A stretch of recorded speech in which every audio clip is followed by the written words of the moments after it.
a lot of people get stuck on, a seller doesn't remember me, or maybe you had talked to them 2 to 3 days before, and the knee-jerk reaction there is, the investor or the local bird dog tries to refresh the memory of the seller. Yeah, we talked, 3 days ago. You remember, I had called at so-and-so time. I'd asked you about the house.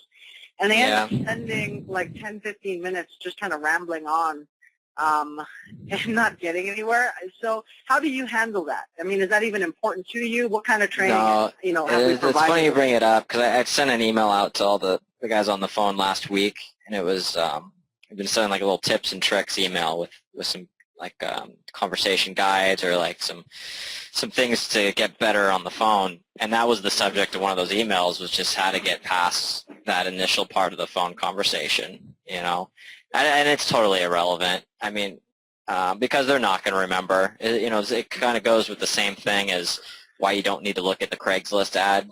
If you're really involved in a transaction, you're looking for a house, you're looking for someone to buy a house, you end up dealing with so many phone conversations you can't remember.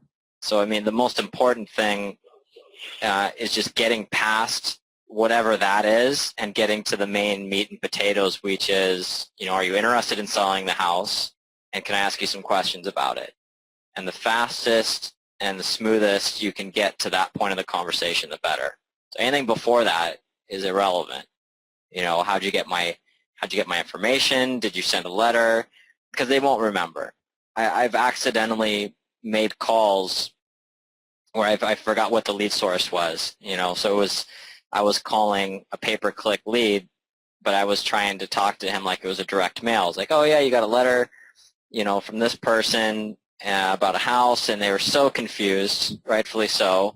But the main point is, well, I'm looking to buy a house. Are you interested in selling something, right? So just it's about transitioning to, are you interested in selling, and can I talk to you about it? And everything before that is irrelevant.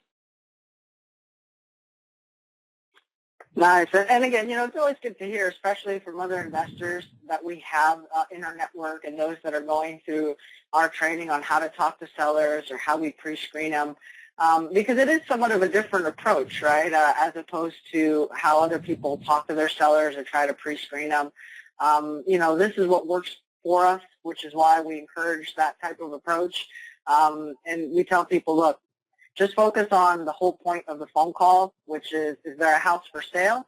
And if there is, start the pre-screening. If not, you either take them off your list or follow up in the future.